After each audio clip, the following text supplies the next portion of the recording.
தெய்வ சித்தம் நிறைவேற எனையும் படைக்கிறேன். தேவ சத்தம் என்னுள்ளம் பலமாக துணிக்குதே. தெய்வ சித்தம் நிறைவேற எனையும் படைக்கிறேன். தேவ சத்தம் என்னுள்ளம் பலமாக துணிக்குதே.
வாழ்த்தி வரவேற்கிறேன். கர்த்தர் நம்மை ஆசீர்வாதமாய் நடத்துவாராக. கர்த்தர் ஸ்தோத்திரம். நாம் வேதத்திலிருந்து நாம் ஒரு வசனத்தை வாசிக்க போகிறோம். மத்தேயு சுவிசேஷம் 25ஆம் அதிகாரம் அதனுடைய 21ஆம் வசனத்தை நாம் வாசிப்போம். கர்த்தர் ஸ்தோத்திரம். மத்தேயு சுவிசேஷம் 25, 21. அவருடைய எஜமான் அவனை நோக்கி, நல்லது, உண்மையும் உத்தமமுள்ள ஊழியக்காரனே, கொஞ்சத்திலே உண்மையா இருந்தார், அநேகத்தின் மேல் உன்னை அதிகாரியாக வைப்பேன். உன் எஜமானுடைய சந்தோஷத்துக்குள் பிரவேசி என்றார். இருந்த வண்ணமாய் தலை தாழ்த்தி நாம் ஜெபிப்போம். பரலோக பிதாவே, நல்ல ஆண்டவரே, கிருபை நிறைந்த கர்த்தாவே, நாங்கள் உம்மை துதிக்கிறோம், ஸ்தோத்திரிக்கிறோம். இந்த திருவசனத்தை கர்த்தருடைய கரத்தில் நாங்கள் ஒப்பு தருகிறோம். ஆண்டவர் வசனத்தை கொண்டு என்னோடும் எங்களோடும் கூட கர்த்தர் பேசும். தொடர்ந்து நாமத்தை மகிமைப்படுத்தும். சமீபத்திலும் தூரத்திலும் கேட்கிற எல்லா கர்த்தருடைய பிள்ளைகளுக்கும் ஆசீர்வாதத்தை கட்டளையிடும். இயேசுவின் நாமத்தில் ஜெபிக்கிறோம் நல்ல பிதாவே, ஆமென். இந்த வாசித்த இந்த வசனத்தில் சொல்லப்பட்டிருக்கிற சில காரியங்களை நான் உங்களுக்கு, அந்த சூழ்நிலையை நான் உங்களுக்கு சொல்லிவிட விரும்புகிறேன். கர்த்தர் ஸ்தோத்திரம்.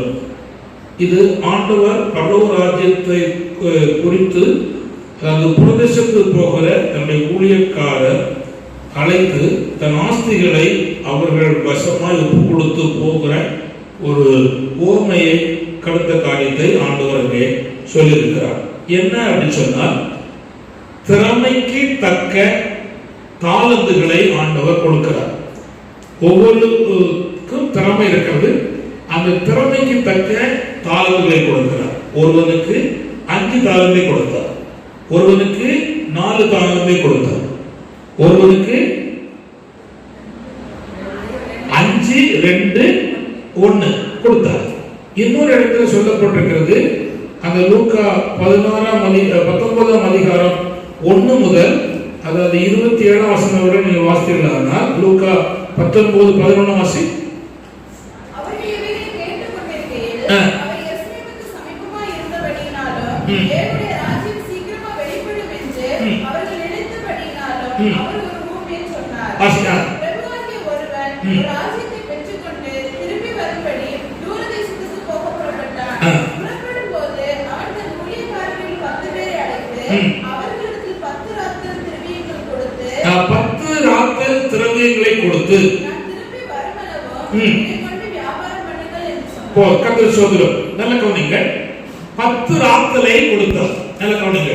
இங்கே தாலந்து சொல்லப்பட்டிருக்கிறது லூக்காவிலே, அதாவது ராத்தல் என்று சொல்லப்பட்டிருக்கிறது. ஆனா இப்ப என்னன்னா, ஒருவன் கையிலே ஒப்பு கொடுக்கப்பட்ட அந்த இதை அவன் வைத்து வியாபாரம் பண்ண வேண்டும். இதுதான் அந்த உண்மையான தன்மை. அப்படின்னா கொடுக்கப்பட்ட காரியத்தில் ஒரு உக்கிரானம் உள்ள மனுஷனை ஆண்டவர் பார்த்து அவனுக்கு அவன் செய்திருக்கிற வேலைக்கு தக்க உயர்வை கொடுக்கிறார். ஒவ்வொருடைய கையிலையும் கொடுக்கப்பட்டிருக்கிற அந்த காரியத்தில் அவன் உக்கிரான காரியத்தை அவன் வேலை செய்து அப்படி செய்தவனுக்கு அவன் கூடுதலாக நன்மை பெற்றுக் கொள்வதற்கு தேவன் அவனை பாராட்டி ஆசீர்வதிக்கிறதை நாம் பார்க்கிறோம். இங்கு 5 வாங்கினவன் வியாபாரம் பண்ணி கஷ்டப்பாடு பட்டு கூட அங்கே சம்பாதித்தான். இன்னொரு 2 வாங்கினான், அவன் கஷ்டப்பாடு பட்டு கூட 2 என்ன செய்தான், சம்பாதித்தான். ஒருவன் மட்டும் 1 வாங்கினவன் வியாபாரம் பண்ணல. அது என்ன பண்ணினான்னா புதைச்சு வச்சுட்டான், மண்ணில் புதைச்சு வச்சுட்டான்.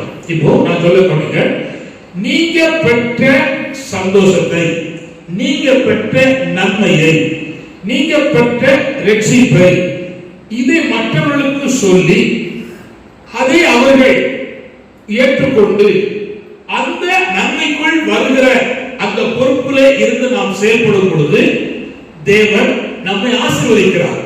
நல்ல கவனிங்கள்.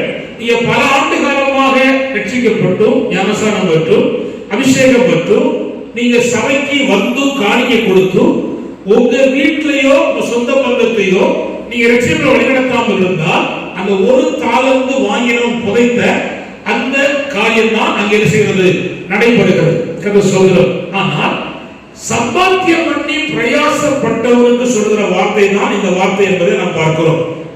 அவனுடைய எஜமான் அவனை நோக்கி நல்லது என்றார். நல்லது என்றார். நடக்கணும். இந்த நல்லது என்று முதல் வேதத்தில் வருகிற இடம் ஆதியாகமம் 1ஆம் அதிகாரத்தில், கர்த்தர் சொல்கிறார் 2ஆம் அதிகாரத்தில் நல்ல கவனித்துக் கொள்ளுங்கள். ஏன் அந்த நல்லது என்று சொன்னார் அப்படின்னா, இருளும் அவாந்தரமும் அல்லது ஒழுங்கிலுமே இருந்த இந்த பூமியை ஆண்டவர் ஒழுங்குபடுத்தும்படி இந்த பூமி மேல் அசைவாடி கொண்டிருந்த ஆவியானவருடைய சத்தத்தின் கீழாக வெளிச்சம் உண்டாக்கணும் என்றார். வெளிச்சம் உண்டாயிற்று. அப்பொழுது ஆண்டவர் இயேசு ஆண்டவர் சொன்னார் நல்லது அப்படின்னா. கதை சொல்கிறார் வெளிச்சம் நல்லது என்று கேட்டார். கதை சொல்கிறார். நல்ல அப்படி நீங்க வாசிக்கிறார்கள் பல காரியங்கள் நல்லது நல்லது என்று சொல்லப்பட்டிருக்கிறதை நாம் பார்க்க முடியும். 2-3 காரியத்தை நாம் வேகமாக ஒரு சுட்டி காட்ட விரும்புகிறேன். கர்த்தர் ஸ்தோத்திரம். வாசிப்போம். கர்த்தர் ஸ்தோத்திரம். ஆதியாகமம் 1ஆம் அதிகாரம்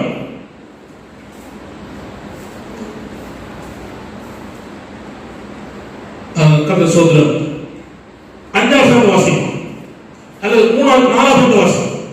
வெளிச்சம் நல்லது என்று தேவன் கண்டார். வெளிச்சம் நல்லது என்று தேவன் கண்டார். கர்த்தர் ஸ்தோத்திரம். நல்ல கவனித்து வெளிச்சம் நல்லது என்று கண்டார். கர்த்தர் ஸ்தோத்திரம். அடுத்தது 10ஆம் வசனம் வாசிப்போம். தேவன் வெட்டாந்தரைக்கு பூமி என்றும் சேர்ந்த ஜலத்திற்கு சமுத்திரம் என்று பெயரிட்டார். தேவன் அது நல்லது என்று கண்டார். கர்த்தர் ஸ்தோத்திரம். அது நல்லது என்று தேவன் கண்டார்.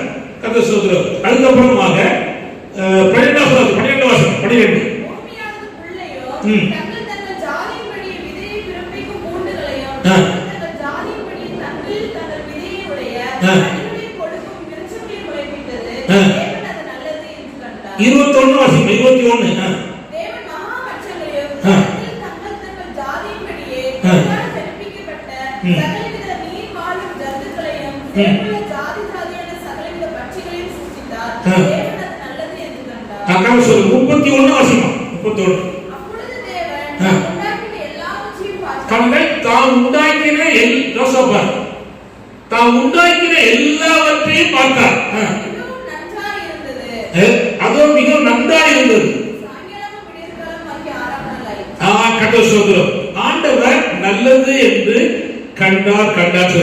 ஆண்டவர் சிருஷ்டித்த நல்ல காரியங்களிலே முன்னேற்றம் இருப்பதை கண்டபோது தேவன் நல்லது என்று கண்டார் என்று வேதத்திலே நாம் வாசிக்கிறோம். கர்த்தர் ஸ்தோத்திரம். நம்முடைய தேவனாகிய ஆண்டவர் சிருஷ்டித்த அந்த காரியத்திலே தேவன் நல்லது என்று கண்டார். அது போலதான் இந்த அருமையான ஊழியக்காரர் பட்ட பிரயாசத்தை கண்டபோது நல்லது என்று என் ஆண்டவர் இயேசு திருவாய் மலர்ந்து சொன்னதை நாம் இங்கே வாசிக்க கேட்டோம். அவனுடைய எஜமான் அவனை நோக்கி நல்லது அப்படி சொல்லுகிறார். அடுத்த வார்த்தை உத்தமம் உண்மையும் உள்ள ஊழியக்காரன். அந்த அவன் நல்லது என்று கண்டவனுக்கு 3 சர்டிபிகேட் கொடுக்கிறார். நல்ல கவனிங்க, 3 சர்டிபிகேட் கொடுக்கிறார். என்னது? உத்தமம், உண்மை, ஊழியக்காரன். 3 பதவி கொடுக்கிறார். யாருக்கு? பிரயாசப்பட்டவனுக்கு, கூட அஞ்சை சம்பாத்தியம் பண்ணவனுக்கு. கர்த்தர் இப்ப நல்ல கவனிங்க. நாம் பெற்றுக்கொண்ட அத்தனையும் நமக்குரியது அல்ல. முதல்ல புரிஞ்சுக்கணும். நாம் பெற்றுக்கொண்ட அத்தனை நமக்குரியது அல்ல. அத்தனை யாருக்குரியது? தேவனுக்குரியது. நல்ல கவனிங்க. நாம் பெற்றுக்கொண்ட அத்தனையும் நமக்குரியது அல்ல. அது யாருக்குரியது? தேவனுக்குரியது. இரண்டாவது, ஒரே விதத்தில் பெற்றுக்கொள்ளல. ஒவ்வொருவருக்கும் ஒவ்வொரு வித்தியாசமான சூழ்நிலை பெற்றிருக்கிறோம். புரிஞ்சுக்கணும். சொல்கிறோம். அடுத்து என்னன்னா, நம்ம நம்பி கொடுத்துட்டு தூரம் போயிருக்கிறோம். நம்ம நம்புறார். நம்ம கையில கொடுத்தது கிடைக்கிறாரு, நம்புறார். நம்பி கொடுத்துட்டு போயிருக்கிறார். சொல்கிறோம். ஆனா நாம் அதை அசதியா வைத்திருக்கலாம், அசதி இல்லாமலும் செயல்படலாம். அதை சொல்கிறோம். அடுத்து என்னன்னா, நிச்சயம் கொடுத்தவர் திரும்பி வருவார். நிச்சயம் வருவார். அதை சொல்கிறோம். அடுத்தது, கொடுத்ததை மட்டும் திருப்பி கொடுப்பது நல்லதல்ல. கொடுத்ததை மட்டும் திருப்பி கொடுப்பது நல்லதல்ல. அப்ப என்ன செய்யணும்? கூடுதலா கொடுக்கணும். நம்ம வீட்டுல ரட்சிக்கப்படாதவர்களை ரட்சிப்பு வழிநடத்தி கூடுதலா கொடுக்கணும். நம்ம ஊர்ல ரட்சிக்கப்படாத மக்களை ரட்சிப்பு வழிநடத்தி கூடுதலா கொடுக்கணும். நம்ம வீட்டுல ரட்சிக்கப்படாத பிள்ளைகள் இருக்காங்க, மருமகா இருக்கா, மகா இருக்கிறான், பெரியவர் இருக்கிறாங்க. அவங்கள இப்படி எப்படி கூடாது. நம்ம மட்டும் நன்மையை கண்டடைஞ்சிட்டு அவங்க பாவோல போயிட்டா நம்மட கணக்கு கேட்பான். நிச்சயம் கணக்கு கேட்பான். அதுல என்ன மாற்றம் இல்லை. அதனால நாம் பெற்றுக்கொண்ட இந்த நன்மையை மற்றவர்கள் சொல்லி சொல்லணும். இப்ப இந்த 3 வசன வார்த்தையை விளக்குது. உத்தமம் என்பது மனுஷ வாழ்க்கையில இருந்துச்சோ இல்லையோ, இருந்துச்சோ இல்லையோ, பலம் இருந்தோ பலம் இல்லையோ, சுகம் இருந்தோ சுகம் இல்லையோ, நம் வாழ்க்கையில எடுத்துக்கொண்ட தீர்மானத்தை அல்லது ஒரு பொருத்தனைய அல்லது ஒரு மேன்மையான குணத்தை சாகு வரை விடாது இருக்கிறவன் தான் உத்தமன். கடி இப்போ ஒருவனுக்கு ஆண்டவர் நன்மையை கொடுத்திருந்தார். ஏகப்பட்ட நன்மை. ஆடு, மாடு, கோவேரி கழுத, ஒட்டகம், வேலைக்காரன், வேலைக்காரி, மனைவி, பிள்ளைகள் எல்லாம் கொடுத்திருந்தார். செழிப்பா இருந்தார். திடீர்னு பொருள் போயிட்டு, வீடு போயிட்டு, பிள்ளைகள் போயிட்டாங்க, சரீரம் முழுவதும் வியாதி, கஷ்டப்பட்டு இருக்காங்க. அவன் மனைவி சொன்னா, ஓ இன்னுமாயா உத்தமத்தில் இருக்கிறது, உங்களுடைய தேவனை தூசித்து ஜீவனை விடு சொல்லிட்டான். இந்த கஷ்டத்துல நீ சோத்திரம் பண்ணிட்டு இருக்கிற, சீக்கிரம் செய்யும் செத்துப்போம் அப்படின்னு சொல்லுதான். ஆனா அந்த ஐயா சொன்னாரு, நான் ஒரு காலத்துல தேவன் நன்மை தந்தார், இப்ப நம்ம தீர்த்தி அனுபவிக்கிறோம். ஆனா நான் ஆண்டவரை விட்டு இருக்க மாட்டேன், போக மாட்டேன். அவன் என்ன சொன்னா தெரியுமா? என் உத்தமத்தை என் பிராணன் போக மட்டும் என்னை விட்டு விலக்க மாட்டேன். என்ன கஷ்டப்பட்டாலும் நான் உத்தமமா இருப்பேன், துரோகம் பண்ண மாட்டேன். என் ஆண்டவருக்கு என் மனைவிக்கு நான் துரோகம் பண்ண மாட்டேன்னு சொல்லி உத்தமனா இருந்தான். உத்தமனை கத்த துணை, உத்தமனை கத்த துணை. எந்த விதத்தில் உத்தமம் இருந்தா தேவன் துணையால் நிற்பார். அதுக்கப்புறம் அவனுக்கு அந்த உத்தமத்துக்காக தேவன் அந்த யோபு 42ஆம் அதிகாரம் 10ல இருந்து கடைசி பார்த்தீங்கன்னா அவனுக்கு தேவனாய் ஆண்டவர் சிறையிருப்ப மாட்டினார், ஆசீர்வாதங்களை கொடுத்தார். இழந்து போன நன்மைகளை தேவன் இரட்டத்தனையா கொடுத்தார், ஆண்டவனுக்கு செய்தார். எப்பொழுது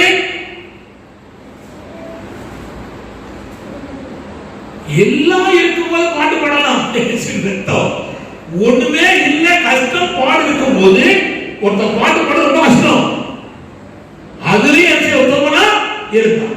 கதை சோதரம். இப்ப இந்த ஊழியக்காரன் உக்ரைனத்துல இருந்தா உத்தமனா இருந்தான். இரண்டாவது உண்மை, உண்மை என்பது நல்ல கவனிங்க, பரலோகத்துல இயேசுவோடு கூட இருக்கிறவர்கள் தான் உண்மை உள்ளவர்கள். வேதம் சொல்கிறது அழைக்கப்பட்டவர்கள் உண்மை உள்ளவர்கள் இயேசுவோடு கூட பரலோகத்துல இருப்பார்கள். அப்போ பரலோகத்தின் வாக்கியத்தை பெறுவதற்கு தேவன் மனுஷனிடத்தில் எதிர்பார்க்கிறது உண்மை. உண்மை. இப்ப நீங்க வந்திருக்கீங்க, இந்த இடத்துல வந்திருக்கீங்க, கவனி, நகத்தை கிடைக்காது, கவனி, கதை சோதரம் கவனிங்க. உண்மையா நீ ஆண்டவரை சோதரம் பண்ணுங்கன்னா உனக்கு ஆசீர்வாதம். ஏதோ வந்து இருந்து சேர தேய்ச்சி கடமைக்கா உட்காந்துட்டு போனீங்கன்னா ஒரு ஆசீர்வாதம் இல்லை. நீ உண்மையாவும் இருக்கலாம், கடமை வைத்து போறாலும் இருக்கலாம். அது உங்களை பொறுத்தா இருக்கு, உங்களை பொறுத்தா இருக்கு. மோசே கையில் ஆண்டவர் ஊழியத்தை கொடுத்தார். அவன் வந்து சொல்லப்பட்டிருக்கிறது மோசே எங்கும் உண்மை உள்ள, தேவனுடைய வீட்டில் எங்கும் உண்மை உள்ள, எல்லா பக்கமும் உண்மை உள்ளவனாக அவன் இருந்தான். கத்த சோதரம். ஒரு பக்கம் இல்ல, எல்லா சைடும் அவன் உண்மை உள்ளவனாக இருந்து ஆண்டவர் அவனை ஆசீர்வதித்து பார்க்கிறோம். அப்ப நம்முடைய வாழ்க்கையில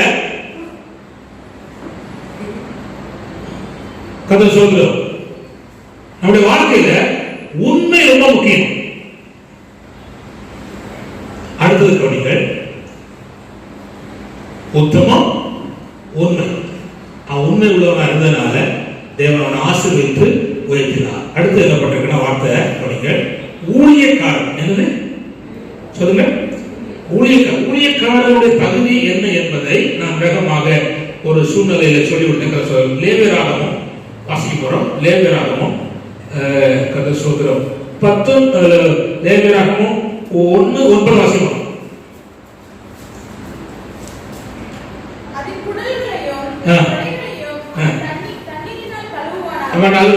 லேவியராகமம் 8ஆம் அதிகாரம் 6ஆம் வசனம். கர்த்தர் தனக்கு கட்டளையிட்டபடியே மோசே ஆரோனையும் அவன் குமாரனையும் அழைப்பித்து அவர்களை ஜலத்தினால் ஸ்நானம் பண்ணுவித்தார். கவனிங்கள், ஊழியக்காரன் என்பது கவனிங்கள் ஒரு வேலை செய்வதற்காக பிரித்து எடுக்கப்பட்டவர். பிரித்து எடுக்கப்பட்டவருக்கு முதல் வேலை என்னன்னா ஸ்தலத்தால் ஸ்நானம் பண்ணப்பட வேண்டும். நல்ல கவனிங்கள், பரலோக ராஜ்யத்துக்கும் தேவனுடைய பிள்ளைகளும் மாறுவதற்கு தேவன் நமக்கு தந்திருக்கிற பாக்கியம் என்னன்னா இயேசுவை விசுவாசித்து இயேசுவின் நாமத்திலே நீங்கள் ஞானஸ்நானம் பெற்றுக்கொள்ள வேண்டும். கொடுக்கிறவர் பிதா குமாரன் பரிசுத்த ஆவியானவரால் செய்வார். ஞானஸ்நானம் கொடுப்பார்கள். நீங்கள் பாவம் இன்னதென்று அறிந்த பிற்பாடு கதை சொல்றோம், ஞானஸ்நானத்தை தள்ளி போடவே கூடாது, அதுவே சாபம். பாவம் இன்னதென்று அறிஞ்சு ஞானஸ்நானத்தை தள்ளி போடக்கூடாது.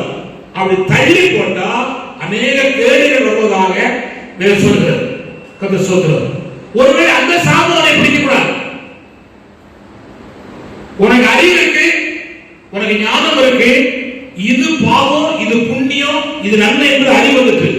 இதுக்கப்புறமும் நீ முழுகி ஞானஸ்நானம் பெறுவதற்கு உன்னையே விலைக்கு வச்சிட்டு இருப்பானா தேவன் கதை சொல்றது ஞானஸ்நானத்தை ஒருவன் தள்ளுவானால் அவனுக்கு கேடு வரும் என்று வேதத்திலே சொல்லப்பட்டிருக்கிறது. நிறைய பிள்ளைகளுக்கு நன்மை உண்டாகிறதுக்கு காரணம் என்னன்னா, நிறைய குடும்பத்தில் ஆசீர்வாதம் உண்டாகிறதுக்கு இருக்க காரணம் என்னன்னா ஞானஸ்நானம் எண்ணி தள்ளிப்படுகிறார்கள். அப்படி போடாதபடிக்கு ஞானஸ்நானம் தேவனுக்கு பயந்து கீழ்ப்படிந்து ஒரு ஊழியக்காரன் கையில தண்ணீர்ல இறங்கி பிதாத்மா வசுத்தாவி நாமத்தால் ஞானஸ்நானம் பெற்றுக் கொள்வது பரலோகம் உன்னை அங்கீகரிக்கும், பரலோகம் உன்னை ஆசீர்வதிக்கும், அடுத்த கட்ட உயர்வுக்கு நேராக கர்த்தர் உன்னை நடத்துவதற்கு ஏதுவாக கர்த்தர் மாற்றுவார். சொல்கிறோம். அதனால இந்த ஞானஸ்நானத்தை தள்ளி போடாது. இரண்டாவது ஊழியக்காரனுடைய தகுதி என்னன்னா, விசித்திரமான வஸ்திரங்களை உடுத்து வைத்தார். ஞானஸ்நானம் பெற்ற பிற்பாடு ஆராதனைக்கு தேவன் தருகிற நல்ல வஸ்திரத்தை நாம் உடுக்க வேண்டும் என்று கர்த்தரிடத்தில் எதிர்பார்க்கிறார். லேவியராகமம் 8:7. அடுத்து நான் சொல்லுகிறேன், அவர் மார் பதகத்தை அணிவிக்க வேண்டும். அது 8 லேவியர் 8:8 அப்படின்னா கவனிங்க. மார் பதகம் சொல்வது என்னன்னா 12 கோத்திரத்தையும் அவன் நெஞ்சிலே எண்ணி புதிய பாடமாக சொல்லுகிறேன். எல்லா குடும்பத்துக்கும் எல்லா ஜனத்திற்கும் ஜெபம், அதான் முக்கியம். இப்ப சிலருக்கு அவங்க மனைவி அவங்க பிள்ளைகள் அவங்களுக்கு மட்டும் ஜெபம் பண்ணுவாங்க. அது மாதிரி ஊழியக்காரனுக்கு தகுதி அல்ல. அது யாருக்கு உள்ள தகுதி? விசுவாசியும் இல்ல, ரட்சிக்கப்படாதவர்களுக்கு உள்ள தகுதி. அது சரியில்லை. அப்போ தேவன் ஏற்படுத்தி வைத்த தேவ மனுஷன் மனுஷி எல்லா ஜனத்துக்காக, அதாவது நம்ம அறிஞ்சோ அறியாதவர்களோ, இப்ப நீ கூட்டத்துக்கு வந்திருக்காங்க, சிலர் வரல, வராதனால அவங்க ஜெபம் ஓடக்கூடாது. நான் கூட்டத்துக்கு வரலையே அப்படின்னு சொல்லிட்டு ஒதுக்க கூடாது. அவங்களும் ஜெபம். அதுதான் நம்முடைய மார்பகத்துல அந்த உண்மையான மார்பகத்தை அறிவுக்கு அடையாளம். அப்போ சொல்லுகிறார், 12 கோத்திரங்களை குறித்தும் இஸ்ரவேல் ஜனங்களை குறித்தும் நான் என் ஜெபங்களில் வேண்டுதலை நான் செய்கிறேன், ஜெபிக்கிறேன் சொல்லுகிறார். அப்படியானால் ஒரு ஊழியக்காரன் எல்லாருக்காகவும் ஜெபிக்க வேண்டியது அவன் மேல கடமையா இருக்கிறது. ஹல்லேலூயா. அடுத்தது லேவியர் 8:9 பாத்தீங்கன்னா, தலையில் பாகையும் கிரீடமும் தரித்திருக்கணும். தலையில் என்ன இருக்கணும்? பாகை. தலையில் இருக்கணும், கிரீடம் இருக்கணும். அப்படின்னா என்ன?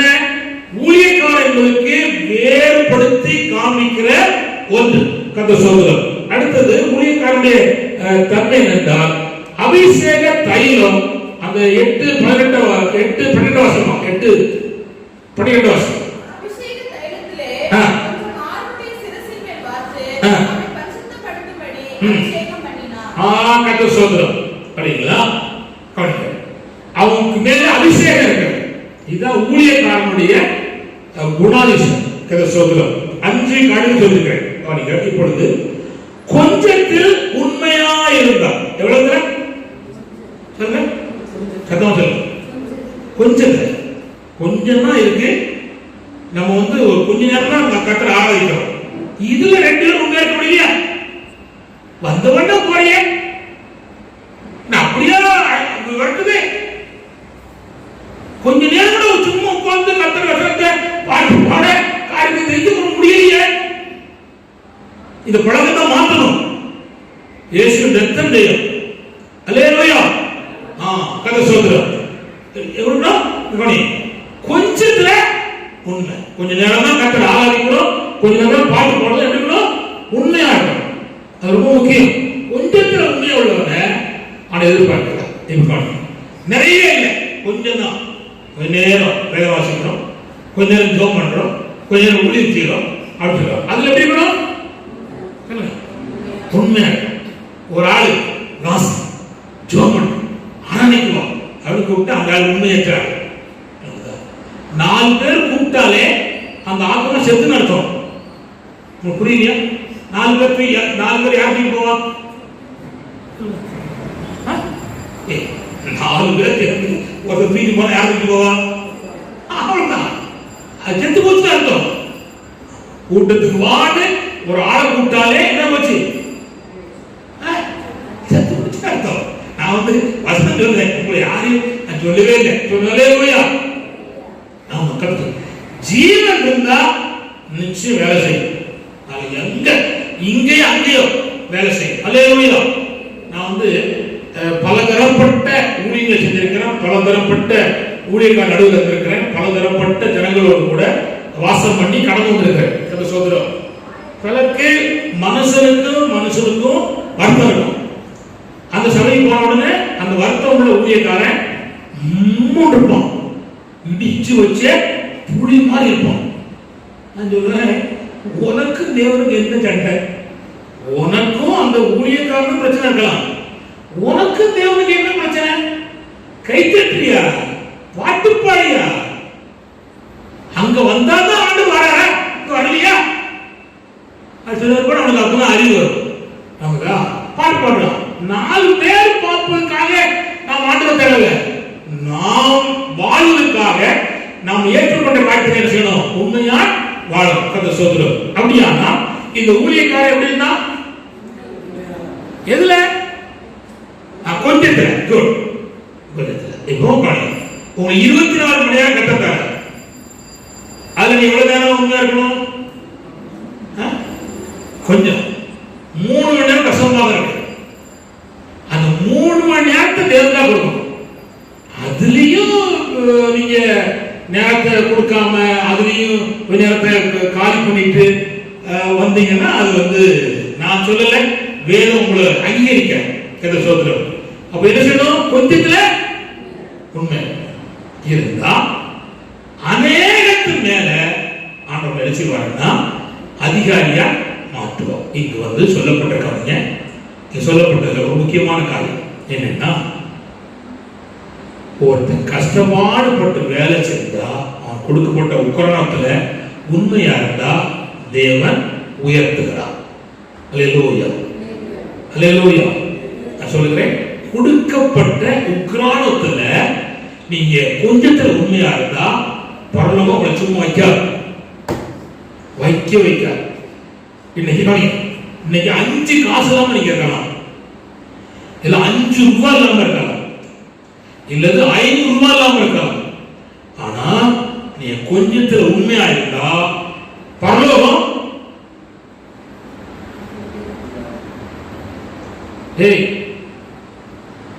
பரலோகம் உனக்கு தான் சொல்றேன், பரலோகம் உன்னை பார்த்துட்டே இருக்கு.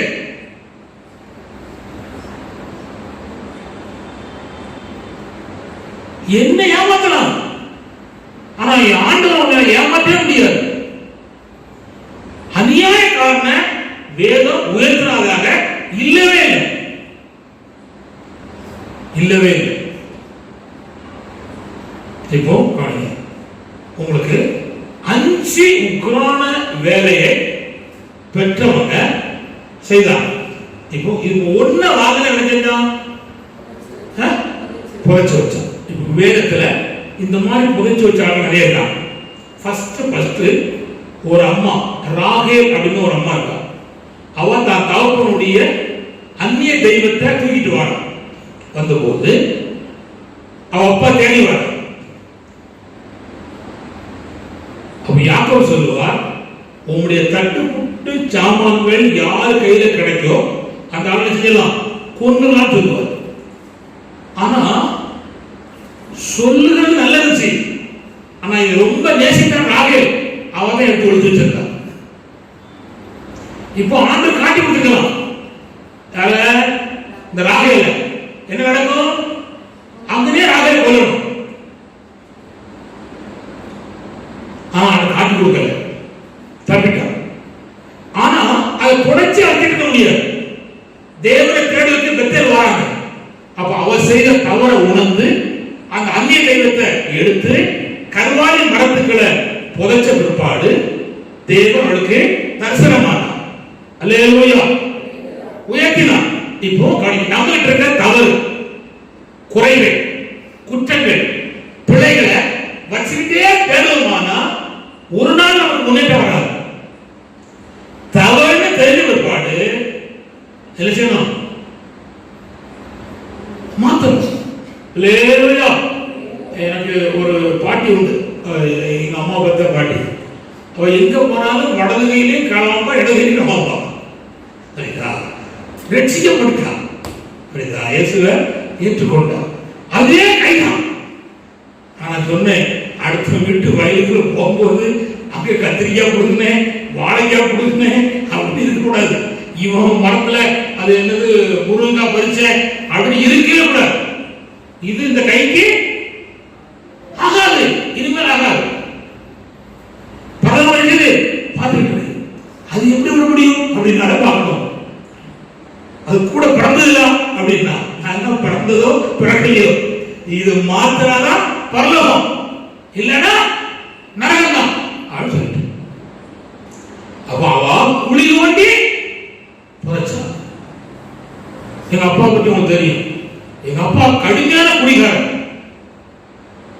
இயேசு ஏற்றுக்கொண்ட பிற்பாடு அந்த குடியை விட்டுட்டார்.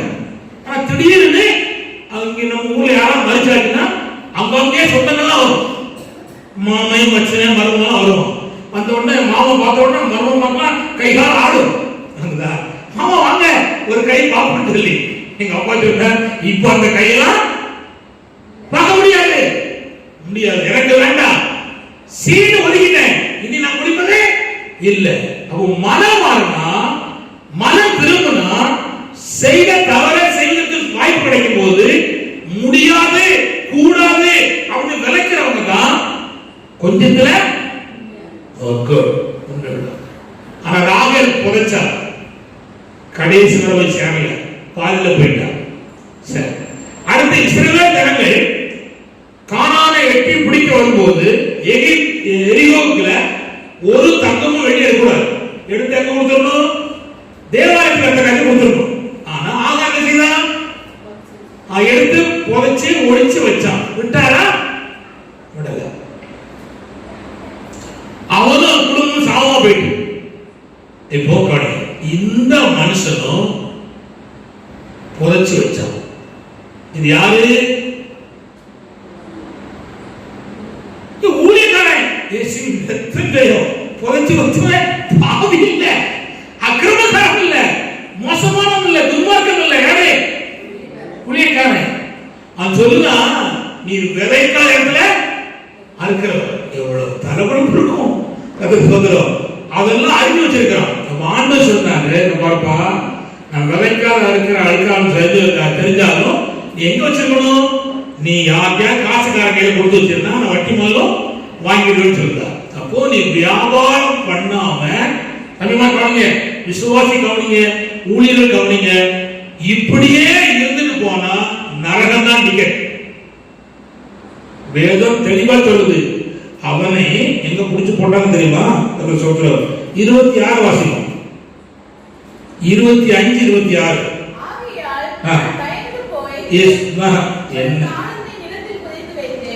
அவனுடைய எஜமான் பிரயோஜனமாக பொல்லாதவனும் சோம்பேறியுமான ஊழியக்காரனே.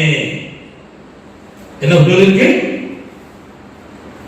பொல்லாதவனும் சோம்பேறியான ஊழியக்காரன். அந்த புதைச்சு வச்சவனுக்கு பேர் என்னன்னா பொல்லாதவன். யாரு? பொல்லாதவன், சோம்பேறியான ஊழியக்காரன் என்று சொல்லப்படுவதை பார்க்கிறோம். 25 வருஷம் ஆயிப்பா. அதான் உங்களுடைய தாளத்தை இடத்தில் புதைத்து வைத்து ஆசை. இதோ உங்களுடைய வாங்கி கொண்டு வாங்கினதை திரும்ப கொடுக்கலாம். சில வருஷம் கழிச்சு ஆண்டவர் திரும்ப செய்தாரு. கதை சோதரம் வாசிக்க போறோம். கதை சோதரம் அந்த 27 வாசிக்கும்.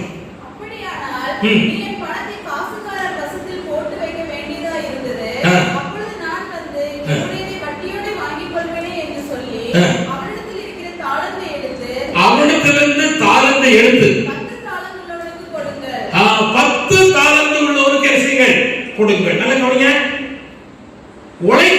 உழைக்கலன்னா இருக்கதை பிடிக்கிறார். அல்லேலூயா. சில விசுவாசிகள் ஏன் முன்னேற்றம் இல்லாம பின்னாடி போறாங்கன்னா என்ன செய்யல? உழைக்கல. பொல்லாதவனும் சோம்பேறியும். என்ன இப்ப நம்மள பார்த்தேன், கை கட்டும் போதே கை கட்ட முடியாம உட்கார்ந்து இருக்கேன். என்ன கையில விளங்க போட்டுருக்கு. அப்போ சொன்ன பவுல இந்த துளபத்தை கட்டி வச்சிரு, கைய குடிச்சு இருக்க முடியாம உட்கார்ந்துருக்க. அப்படின்னு என்ன அர்த்தம்? ஆண்டவர் துதிக்க இல்ல, சந்தோஷம் இல்ல, மனம் இல்ல. அது மாதிரி கேரட் உடச்சுங்க, இந்த கை என்ன வேலை செய்யுது? ஆனா இங்க வேலை செய்ய முடியல.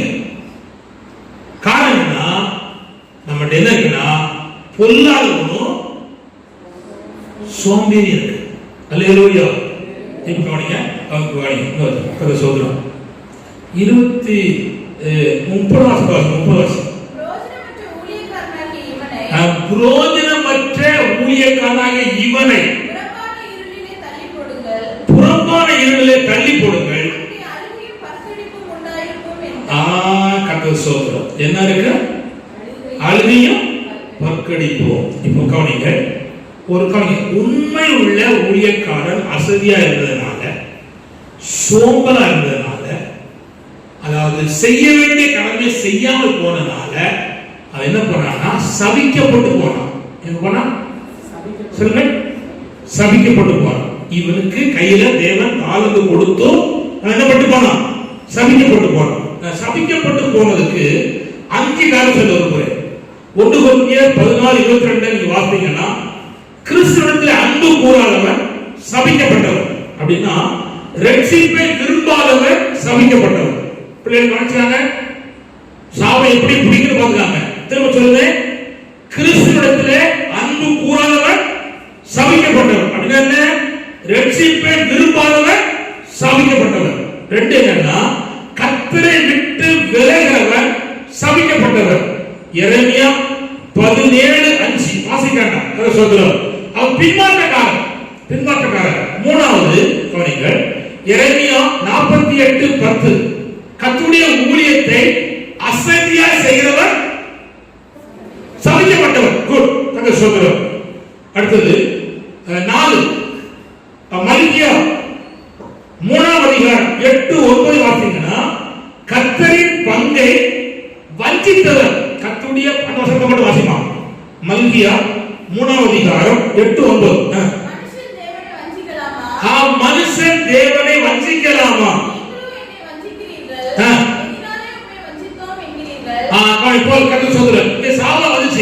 எப்படின்னா கர்த்தருடைய பங்கை வஞ்சித்தார்கள். கர்த்தருடைய பங்கை வஞ்சித்தால் சபிக்கப்பட்டவர். அடுத்தது நீதிமொழிகள் 11:26. நீதிமொழிகள் 11:26 வசனத்தை விதைக்காதவர் சபிக்கப்பட்டவர். தானியத்தை கட்டி வைக்கிறவன் சபிப்பார்கள். கர்த்தர் வசனத்தை விதைக்காதவன் சபிக்கப்பட்டவர். சொல்லலேலூயா. கர்த்தர் ஸ்தோத்திரம். நான் இது போக உங்களுக்கு இந்த உயர்வுக்கு அடுத்த ஒரு 5 காரியத்தை கவனமா சொல்லுவேன். உங்களுக்கு சிம்பிளா புரியக்கூடிய அளவுக்கு சொல்லிடுறேன். கர்த்தர் ஸ்தோத்திரம். அல்லேலூயா. உங்க கையில ஆண்டவரை துதிக்க, ஜெபிக்க, ஆராதிக்க, தேவனுடைய வசனத்தை கேட்க ஒரு பாக்கியம் வந்திருக்கிறார். அதுக்கு என்ன அர்த்தம்னா, கவனிங்கள், ஒரு வசனத்தை வாசிப்போம். கர்த்தர் ஸ்தோத்திரம். மத்தேயு சுவிசேஷம் 5:15 வாசிப்போம். மத்தேயு சுவிசேஷம் 5:15 சீக்கிரம் வாசி. விளக்கை கொளுத்தி மரக்காலால் மூடி வைக்காமல் விளக்கு தண்ணீர் மேல் வைப்பார்கள். கர்த்தர் ஸ்தோத்திரம். விளக்கை கொளுத்தி கவனிங்க. இங்க சொன்னதை புரிஞ்சதான் உங்களுக்கு புரியும். நீங்க சொல்லுங்க, இந்த எலக்ட்ரிசிட்டி இல்ல. முந்தின காலத்துல இந்த இதே ஊருக்குள்ள இதே தெருவில் இந்த எலக்ட்ரிசிட்டி இல்லாம இருந்துச்சு. உங்களுக்கு ஞாபகம் இருக்கான்னு தெரியல. இருக்கும், ஞாபகம் இல்லாம என்னோட நீங்க மூத்தவங்க, உங்களுக்கு ஞாபகம் இருக்கும். இந்த வழியில போறதுல பண்டாரன வீட்டுக்கு முன்னால ஒரு கல் இருந்துச்சு. அவங்க ஞாபகம் இருக்கலாம். விளக்க இவங்க நான் சொல்லு, இதெல்லாம் இப்ப இந்த இதுக்கெல்லாம் தெரியாது, இதுகளுக்கு ஒன்றும் புரியாது. அதை என்ன செய்வாங்கன்னா, நைட்டு இப்படி கொளுத்தி அதுக்குள்ள சிலும்பு சுத்தி இருக்கும், அதுக்கு உள்ள வச்சுட்டு போயிடுவாங்க. அதுதான் தெருக்கு வெளிச்சம். ஐயா லெவஞ்சி குறம் உங்களுக்கு தான், லெவஞ்சி குறம் இருந்த இருப்பு உங்களுக்கு தெரியாது. முதல்ல அதற்கு கோடி சோதரம். இப்படி பண்ணுங்க. இத கீழே இருக்கிற விளக்க கொளுத்தி மேல வச்சாங்க. இருக்கு வெளிச்சம். இப்போ கீழே இருக்கிற விளக்க கொளுத்துனா உயர்வு உண்டாகுது. எங்க வைக்கணும்? விளக்கு தட்டுல வைக்கணும். இப்போ உங்ககிட்ட இருக்கிற அந்த விளக்க நீங்க கொளுத்துனா உங்களை கர்த்தர் உயர்த்துறா. அல்லேலூயா. புரிஞ்சா? கர்த்தர் சொல்றார், உனக்கு உள்ள இருக்கிற விளக்க நீ கொளுத்துனா அந்த விளக்க வைப்பதற்கு தட்டு இருக்கு. அப்ப இதை காட்ட உயர்வு ஒரு உயர்த்தப்படுத. இப்ப சொல்லுத, உனக்குள்ள இருக்கிற அந்த விளக்க வெளிச்சத்தை ரட்சிப்பை நீ அனுதினம் கொடுத்தனா கர்த்தர் சொல்லுகிறா, நான் உன்னை சும்மா இருக்க மாட்டேன், உன்னை உயர்த்துவேன்னு சொல்லுகிறார். அல்லேலூயா. கதை சொல்றோம், புரிஞ்சுக்கிட்டு நினைக்கிறேன் சொல்றோம். இந்த பிரகாசத்துக்கு நான் 3 காரியத்தை சொல்ல விரும்புகிறேன். கதை சொல்றோம். அது என்னன்னு சொன்னா, அதாவது ஒன்று பரிசுத்தாவின் அபிஷேகம். அது மத்தேயு சுவிசேஷம் 25ஆம் அதிகாரம் 10 இருந்து 10 வாசிங்கன்னா 5 புத்தியுள்ள கன்னிகை, 5 புத்தியற்ற கன்னிகை. அங்க விளக்க கொடுக்கிறாங்க, தீவட்டியை கொடுக்கிறாங்க. அது எரிச்சு, சிலது அணைஞ்சு. எரிஞ்சவங்க உயர்த்தப்பட்டாங்க, அணைஞ்சவங்க கைவிடப்பட்டாங்க. கதை சொல்றோம். அப்புறம் யாத்திராகமம் 34ஆம் அதிகாரம் 29ஆம் வசனத்தை வாசித்தீங்கன்னா, வசனத்தை மோசே கேட்டுக்கிட்டே இருந்தான். வசனத்தை மோசே இப்படி ஆண்டவர் பேசும்போது கேட்டுக்கிட்டே இருந்தான். அவன் முகத்துல வெளிச்சம் பிரகாசித்து. அப்போ எப்போ பிரகாசம் வரும்? வசனத்தை கேட்டுக்கிட்டே இருந்தான், கேட்டுக்கிட்டே இருந்தா முகத்துல பிரகாசம் வரும். அப்ப பிரகாசம் வந்து என்ன இருக்குன்னா, உங்களுக்கு அந்த என்ன பண்ற உயர்வை தருவோம். மூன்றாவது என்னன்னா, கவனிங்கள், பிரசங்கி 8:9 வசனம். இவை எல்லாவற்றையும் நான் பார்த்து சூரியனுக்கு கீழே செய்யப்படும் எல்லா கிரியைகளையும் சிந்தித்தேன். ஒரு மனுஷன் தனக்கு கேடுண்டாக வேறொரு மனுஷனை ஆளுகிற காலம் இல்லமா. பிரசங்கி 8:1 வசனம். ஞானமுள்ளவனுக்கு ஒப்பானவன் யார்? காரியத்தின் தாற்பயத்தை அறிந்தவன் யார்? மனுஷனுடைய ஞானம் அவன் முகத்தை பிரகாசிக்க. கரெக்ட் சொல்றேன். கவனிங்க, ஞானம் ஞானம் பிரகாசிக்கப்படும். ஞானம் பிரகாசப்படும். என்ன ஞானம் அப்படின்னா, நம்ம வீட்டுக்கு ஒரு பெரியார் வருதுன்னு உடனே, அப்பா நம்ம வீடு பல ஆண்டு காலம் இருந்த ஒற்றைய டமான் அடிச்சு சுத்தப்படுத்தி இருக்கிற பாத்திரங்களாம் ஒரு பக்கம் படுத்தி இருக்க சேர தொடச்சு வைக்கிறதா ஞானம். இத ஒரு வந்தா மட்டும் எவ்வளவு ஒரு வராட்டாலும் செய்யணும். அதான் ஞானம். யாரோ வாரா, பாஸ்டர் வாரா, மந்திரி வாரா செய்கிறது ஞானம் இல்லை. ஒருவர் வராட்டாலும் அந்த ஞானத்தை பயன்படுத்துறவர்கள் பிரகாசிக்கப்படுவார்கள். அல்லேலூயா. அப்போ கவனிங்கள், அபிஷேகம் நம்ம பிரகாசிக்கப்படுது, வசனத்தை கேட்டுக்கொண்டிருக்கிறது நம்ம பிரகாசிக்கப்படுது. மூணாவது, நமக்கு இருக்கிற ஞானம் செயல்பட்ட பிரகாசம் உண்டாகும். அல்லேலூயா, அல்லேலூயா. வேறு சொல்லுங்க, முழங்கால் போட்டு ஜெபம் இருக்கு, முழங்காலே பண்ண மாட்டேன் அப்படின்னா ஞானம் தெரிச்சல படுத்தல உண்டாக. அப்போ விளக்க கொளுத்துனா உயர்வு இருக்கு. அல்லேலூயா. இது நான் வேகமா 4 காரியம் சொல்லிடுறேன். லூக்கா 1ஆம் அதிகாரம் 13 இருந்து 17 வரை. லூக்கா 1ஆம் அதிகாரம் 13 இருந்து 17 வரை நீங்க பாத்தீங்கன்னா சொல்லிடுறேன். வயசான சகரியா எலிசபெத் வயசாயிட்டு, வயசாயிட்டு. இந்த வயசான காலத்திலும் தேவனுடைய ஊழியத்தை அவன் பெற்றுக்கொண்டு ஊழியத்தை செய்யறான். இப்ப வாலி வயசு இருக்கு. இந்த வயசுல நீங்க செய்யலன்னா என் மேன்மையை காணவே முடியாது. துக்கத்தோடு இல்ல, சந்தோஷத்தோடு கர்த்தருடைய வேலையை நீங்க செய்யணும். கர்த்தர் சொல்றோம், நல்லா புரிந்து கொடுங்க. அந்த வயசான காலத்துல தேவனுடைய ஊழியத்தை சகரியா செய்ததுனால தேவன் அவனுக்கு உயர்வை கட்டளையிட்டார். அல்லேலூயா, அல்லேலூயா. எங்க கட்டளை தெரியுமா? நான் வேகமா சொல்றோம்.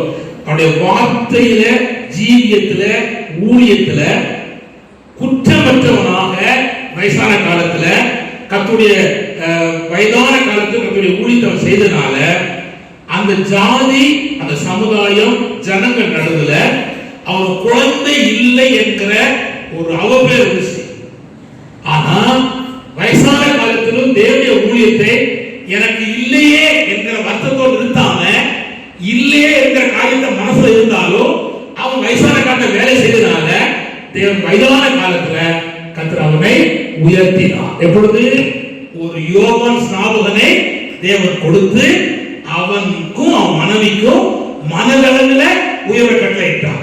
எனக்கு பிள்ளை இல்லை என்கிற இடம் மாறி எனக்கு ஒரு பையனை கத்தரிச்சிருக்காரு, தந்திருக்கிறாங்க, உயர்வை கட்டளையிட்டார். இரண்டாவது, அவன் இருந்த அதே தேசத்தின் ஜனங்கள் நடுவில் இந்த மனுஷன் வயசானாலும் ஆண்டவர் விடாம பற்றி கொண்டதுனால கர்த்தர் அவனுக்கு எழுச்சிக்கிறார். வயதான காலத்துல குழந்தைய கொடுத்தார்கள், எல்லாரும் வாயும் போற்றக்கூடிய அளவுக்கு கர்த்தர் எழுச்சிக்கிறாரு, உயர்த்தினார்.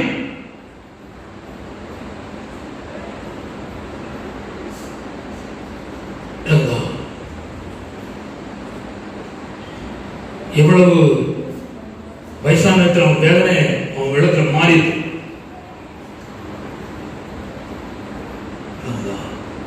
அப்போ அவனுக்கு வயதாயிட்டே அப்படிங்கிறதுக்காக இல்ல, எங்க அம்மா நடக்க முடியாம நடந்தது மேல வாரம் நான் பார்க்க, நடக்கவே முடியல, நடக்க முடிஞ்சாலும் பிந்தி வருது. என்ன அப்படி வேலை செய்யறோ எனக்கு ஒண்ணும் புரியல, ஒண்ணுமே இதுவரை மாறல. நீங்க தேய்ச்ச அலுமினிய பாத்திரம் தங்கமா மாறி இருக்கா? இல்ல. இனி தேய்க்க தேய்க்க அது மாறுமா? மாற. ஆமா, கர்த்தருக்கு கோடி ஸ்தோத்திரம். நீங்க நடந்த நிலவுக்கு போன மாறி இருக்கா? மாறல, மாறல. அப்படிதான் இருக்கு, அப்படிதான் இருக்கு. நமதா ஆனா ஆண்டவர் பார்க்கிறார்.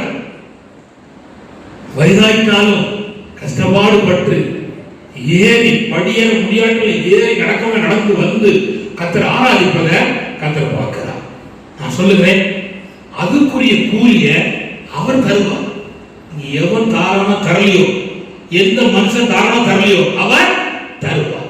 உங்களுக்கு மட்டுமல்ல, உங்க சந்ததிக்கு மேலே கர்த்தர் தருவார். உங்க பிள்ளைகளுக்கு என்ன நன்மையை பாதுகாப்பு கொடுக்கணுமோ அதை கர்த்தர் செய்வார், கொடுப்பார். கர்த்தர் ஸ்தோத்திரம். ஹல்லேலூயா. அந்த சகரியா செய்த ஊழியத்தினால யோவான் ஸ்நாபகனுக்கு அவ்வளவு பெரிய பாக்கியத்தை ஆசீர்வாதத்தையும் ஆண்டவர் கட்டளையிட்டார். ஹல்லேலூயா. இனி நான் 3 உயர்வை வேகமா சொல்லியிருக்கேன். சோதரம் விருதுன்னு சொல்லிடலாம், வேற ஒன்றும் கஷ்டமெல்லாம் கிடையாது. சோதரம் அது என்னன்னா, நம்முடைய வாழ்க்கையில படிக்கணும். நான் வசனத்தை வாங்கியிருக்கோம். இந்த இந்த ஜோசுவாவும் மாஸ்லாமனை பாஸ்டரும் நம்ம தம்பியுமா நேற்று இந்த தேசத்துல அப்பவே வசன வாழ்க்கை ஒட்டினாங்க. ஜான் டேவிட் உண்டு, கதை சொல்றோம். ஜான் டேவிட் உண்டு. இன்னைக்கு கலைப்பு அதெல்லாம் தூக்கிட்டானோ பரிச்சையா படிக்கலாம். ரைட், காணுங்க வசனத்தை ஒட்டினான். நான் சொன்னேன், எனக்கு செலவு தான், நான் பத்தி கவலைப்படுறேன். ஒட்டி வந்தாலும் எனக்கு சந்தோஷம். அல்லேலூயா. இவனுக்கு பாசத்துக்கு அவரு அந்த பக்தர், இவருக்கு வேலை இல்லை, வீட்டிலிருந்து ஒட்டுறான்னு இருந்தார். நாங்க அலைஞ்சு ஒட்ட இருக்குதான் தெரியும் சொல்லி. ஆனா சொன்ன எனக்கும் கூலி உண்டு, ஒட்டின உங்களுக்கும் கூலி உண்டு. ஆண்டவர் மறக்க மாட்டார். வசனத்தை நம்முடைய வாழ்க்கையில அடிக்கடி விதைக்கணும். எங்க வயல கொண்டா இல்ல, மனுஷர்கள் நடுவில் வசனத்தை சொல்லணும். சமாதானமா, சந்தோஷமா, ரட்சிப்பா, இயேசு தருவார். உங்களுக்கு விடுதலையா, இயேசு தருவார் என்கிற காரியத்தை சொல்லணும். அன்றைக்கு இருந்த கர்த்தருடைய பிள்ளைகள் சொன்னார்கள். அப்போஸ்தலர் 2:41, அப்போஸ்தலர் 2:47, அப்போஸ்தலர் 4:4, அப்போஸ்தலர் 6:7, இது எல்லாம் கர்த்தருடைய வசனத்தை விதைத்தார்கள், சொன்னார்கள், பிரசங்கம் பண்ணினார்கள். சும்மா இல்ல, ஆனந்தம் சொன்னார்கள். அப்போஸ்தலர் 2:14 ஆனந்தம் சொன்னார்கள். அப்போஸ்தலர் 2:37 வசனத்தை மற்றவர்களுக்கு சொல்லி அவர் குத்தப்பட்டார்கள். வசனத்தை கேட்டவர்கள் விசுவாசித்தார்கள். அப்போஸ்தலர் 5:20 தேவாலயத்தில் வசனத்தை விதைத்தார்கள். அதோடு கூட மாத்திரமல்ல, அப்போஸ்தலர் 5:42 தினந்தோறும் வசனத்தை விதைத்தார்கள். அப்போஸ்தலர் 6:7 வேத வசனம் விருத்தி அடைந்தது. கவனிங்க, இந்த வசனத்தை விதைத்தவர் யாருன்னா, கண்டி காணி PhD படிச்சவங்க இல்ல, டாக்டர் முடிச்சவங்க இல்ல, வேதத்திலிருந்து படிப்பறியாதவர்கள், பேரமையானவர்கள். அந்த நாட்டு மக்கள் சொன்னது யாருங்க? படிப்பில்லாதவங்க, கைநாட்டு படிப்பில்லாதவங்க, பேரவைகள். ஆனா இவர்கள் பேசுற வசனத்தை கேட்டா என்ன தைரியம் பேசுறான்னு சொல்லி அந்த நாட்டு படிச்சவங்க சரி பண்ணாங்க. அல்லேலூயா. நீங்கள் வசனத்தை நீங்க விதைக்காம, வசனத்துக்கு முக்கியத்துவத்தை கொடுக்காம நாம் உயர்வை காண முடியாது. அல்லேலூயா. இப்ப பாருங்க, யோபு 29:3. யோபு 29:3 சீக்கிரம் வாசிங்க. அப்பொழுது அவர் தீபம் என் தலையின் மேல் பிரகாசித்தது. எப்பொழுதுனா அவன் வாழ்ந்திருக்கிற காலத்துல அவன் கூடாத ரகசியம் இருக்கு. அப்போ செல்வ செழிப்பு வசதி எல்லாம் முன்னேற்றம் வருது. நல்ல கவனிங்க. அப்போ அவன் கூட இருந்துச்சுன்னா தீபம் என் தலையின் மேல் பிரகாசித்தது.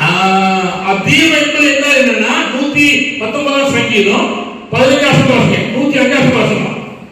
119 105.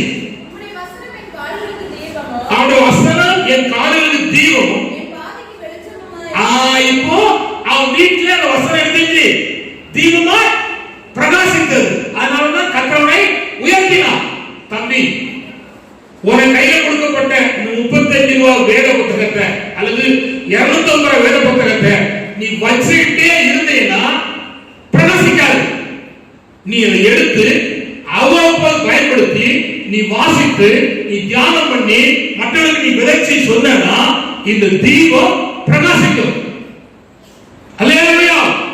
உனக்கு முன்னால இந்த தீபம் கடந்து போகும்.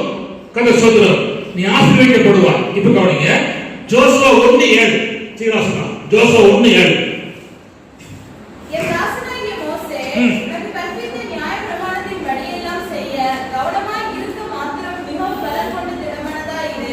போகும் இடமெல்லாம் புத்திமானாய் நடந்து கொள்ளும்படிக்கு அதை விட்டு வலது இடதுபுறம் விலகாதிருப்பாயாக. கவனிங்க, இவனுக்கு தேவனுக்கு கவனிங்க. இது பாப்பா கவனி. இவனுக்கு ஒரு பெரிய தேசத்தை கொடுக்க போறான். இவன் தான் சோதரிக்க போறான். உனக்கு, உங்க அக்காளுக்கு, அந்த அக்காளுக்கு தேவன் இந்த எங்க அக்காளுக்கு எங்க அக்காளுக்கு கொடுத்த ஆசீர்வாதங்கள் நிறைய கொடுப்பார். இப்படி உட்கார்ந்து கொடுக்க மாட்டாரு. புரியுதா? இப்படியே உட்கார்ந்து கொடுக்க மாட்டாரு. அவன் தெரிஞ்சா வலது பக்கம் இடது பக்கம் விலகாதபடி எச்சரிக்கையாரு. அப்படின்னா இந்த வசனத்தையே கைப்படு, இதையே தியானம் பண்ணு, இதை விட்டு விலகாத. அப்படி செஞ்சனால அவனுக்கு தெரியுமா, அவனுக்கு அந்த தேசம் முழுவதும் யோசேப்பு போன அத்தனை இடத்தையும் ஆண்டவர் சுதந்திரமாய் கொடுத்தார். அல்லேலூயா, அல்லேலூயா. கண்டு சுதந்திரிக்கணும். அது ஆதியாகமம் 13:14-15 இருக்கு. கால் வைத்து சுதந்திரிக்கணும். யோசுவா 12:3 இருக்கு. 14:9 இருக்கு. கேட்டு சுதந்திரிக்கணும். அது சங்கீதம் 2:8 இருக்கு.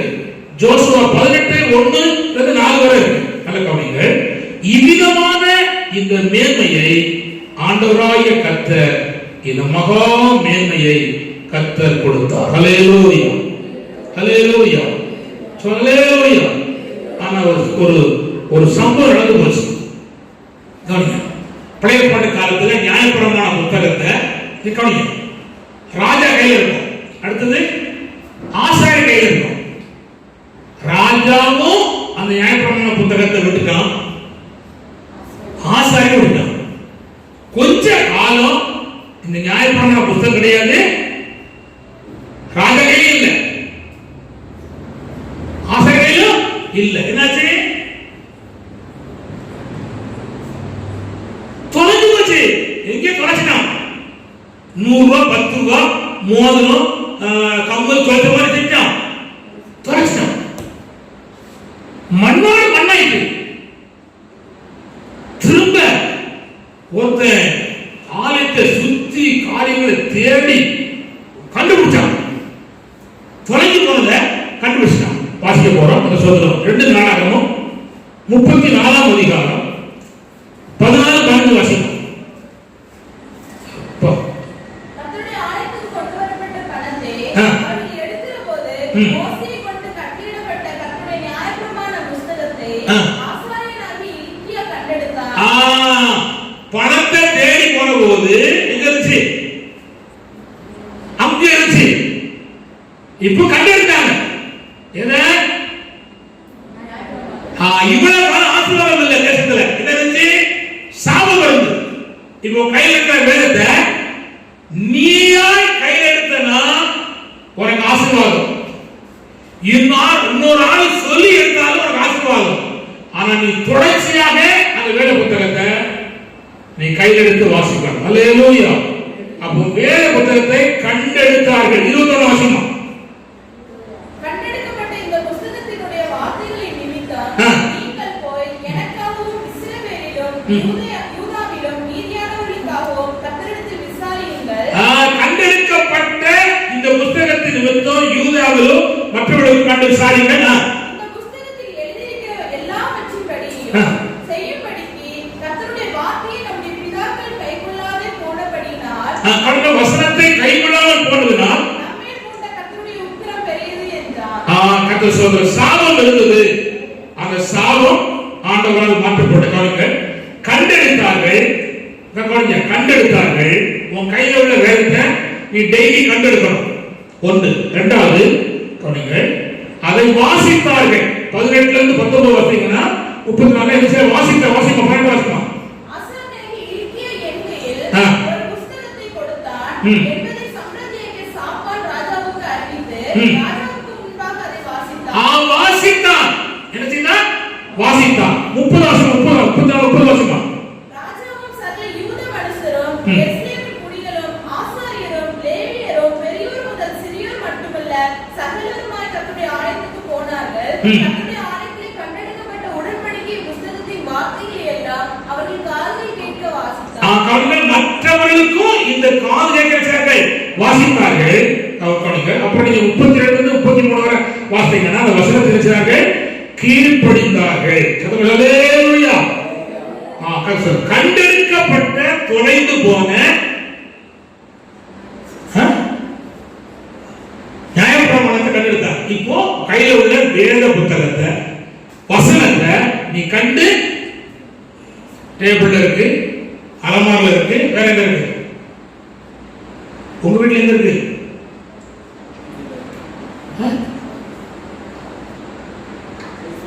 செல்ஃப்ல இருக்கு, என் பேக்ல இருக்கு. நீ கண்டு எடுக்கணும், எடுத்து வாசிக்கணும், மற்றவர்களுக்கு சொல்லணும், கீழ்ப்படியணும். படிச்சா அந்த தேசத்திலையும் ஆலயத்தில் இருந்த சாபத்தை தேவனாய கர்த்தர் மாற்றினார். அல்லேலூயா. தரமுள்ள மக்களாக கர்த்தர் மாற்றினார். ஆசீர்வதிக்கப்பட்ட மக்களாக கர்த்தர் மாற்றினார். உயர்ந்த கர்த்தருடைய மக்களாக மாற்றப்பட்டார்கள். அப்படினாலே கர்த்தருடைய பிள்ளைகளே, உங்கள் கையில் கொடுக்கப்பட்ட வசனத்தில் உள்ள உக்கரண தத்துவத்தை நீங்கள் செயல்படுத்தினால் கர்த்தர் உங்களை ஆசீர்வதிப்பார். அல்லேலூயா. நான் 3 சொல்ல விரும்புகிறேன். உன் கையில இயேசுவின் ரத்தத்தை கொடுத்திருக்கிறார், இயேசு நாமத்தை கொடுத்திருக்கிறார்.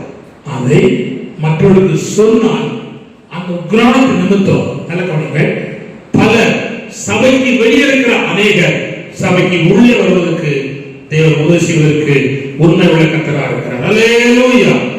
கர்த்தர் சொல்றார். நான் கடைசியாக ஒன்று சொல்ல விரும்புகிறேன், சொல்லி ஜெபம் பண்ண போறேன். கர்த்தர் சொல்றார். அது என்னன்னா, ஜெபத்துல உக்கிரான தத்துவம் இருக்கணும். என்ன இருக்கணும் சொல்லுங்க? உக்கிரான தத்துவம். ஏனோ தானம் ஜெபிக்கூடாது. என் பையன் கேட்டான், இன்னைக்கு காலையில் பாட்டு பாடுனீங்கன்னு கேட்டான். கர்த்தர் சொல்றார். நான் பாட்டு பாடும்போது அவன் வந்து விழிச்சிருக்கான், அதனால அவன் கேட்டான். நான் சில பாட்டு பாடும்போது ஐயா தூங்கிட்டு இருப்பார். அப்ப எப்படி கேட்கும்? நான் ஒழுங்கா காலையில எழுச்சி உட்கார்ந்து 4 பாட்டை பாடி தேவனை எனக்கு முடிந்த அளவுக்கு நான் ஸ்தோத்திரம் பண்றேன், ஜெபிக்கிறேன். அன்றாடம் அதிகாலையில கர்த்தர் சுதந்திரத்துல நான் ஜெபித்துக் கொண்டிருக்கிறேன். சோதரம், இப்பொழுது கவனிங்கள். நீங்கள் ஒழுங்காக ஜெபத்தில் நேரத்தை செலவழிக்க கூடுமானால், நீண்ட நேரம் நீங்கள் ஜெபிக்க தீர்மானித்து அது தேவனுக்கும் கர்த்தருடைய காரியத்துக்கும் பிரியமானது, அதை தொடர்ந்து நீங்கள் செய்ய பழகினானால் அதிலே ஒரு முடிவு என்னன்னா, அந்த ஜெபம் உங்களை உயர்த்தும். அல்லேலூயா. அல்லேலூயா. சத்தமா அல்லேலூயா. நான் 2 காரியத்தை உங்களுக்கு சொல்லி என்னுடைய வார்த்தையை நிறுத்த விரும்புகிறேன். கவனிங்கள். ஒருவர் மிகுந்த கஷ்டம், பசி, பட்டினி, நாளைக்கு பிள்ளைக்கு பால் வாங்க கூட பணம் இல்லை, அவ்வளவு கஷ்டம்.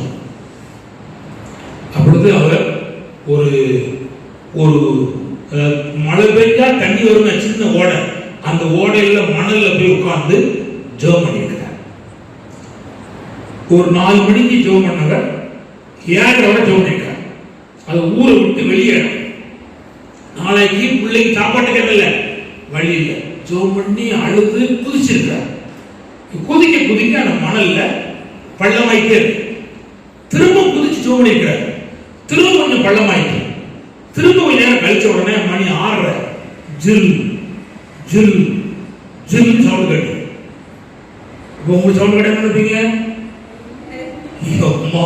என்னமோ வருது, கருப்பம் வரலாம் அப்படின்ட்டு உங்களுக்கு பயம். அவரும் அப்படிதான் பயந்துருக்காரு.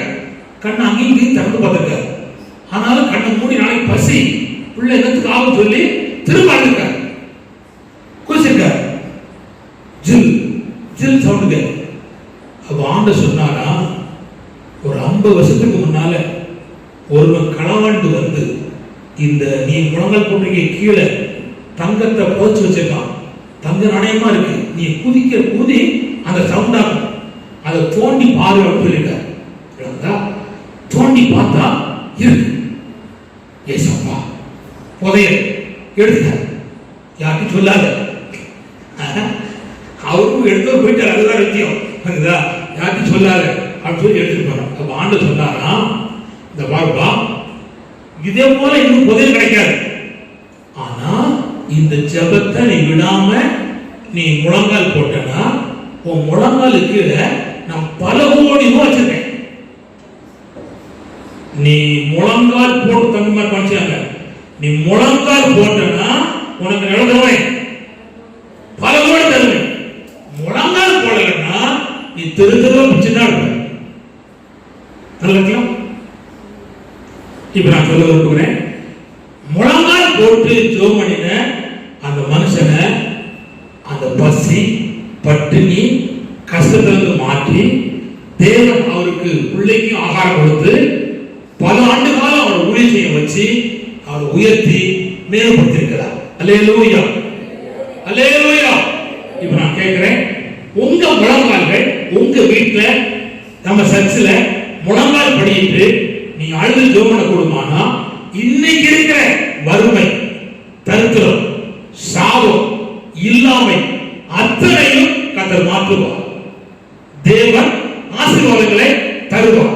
அப்படியானால் ஜெபத்தில் உக்ரானா தத்துவத்தில் உண்மையானவர்களை கர்த்தர் சேர்க்கிறார், உயர்த்திருக்கிறார். அதே தேவன் உங்களை உயர்த்துவதற்கு கர்த்தர் உண்மை உள்ளவராக இருக்கிறார். அல்லேலூயா, அல்லேலூயா. நாம் ஜெபம் பண்ணுவோம், கர்த்தர் நம்மை ஆசீர்வதிப்பாராக. கர்த்தர் சொல் அல்லேலூயா. ஜெபிப்போம். கர்த்தாவே உம்மை ஸ்தோத்திரம். கண்களை மூடி தேவ சன்னிதானத்தில் நம்மை சாழ்த்தி ஒப்புக் கொடுத்து ஜெபம் பண்ணுவோம். கர்த்தாவே உம்மை ஸ்தோத்திரம் ஐயா, உம்மை ஸ்தோத்திரம் ஆண்டவரே, ஸ்தோத்திரிக்கிறோம், ஸ்தோத்திரிக்கிறோம், ஸ்தோத்திரிக்கிறோம். நல்ல தேவனே உம்மை ஸ்தோத்திரம் அப்பா, ஸ்தோத்திரம் ஆண்டவரே, ஸ்தோத்திரிக்கிறோம்.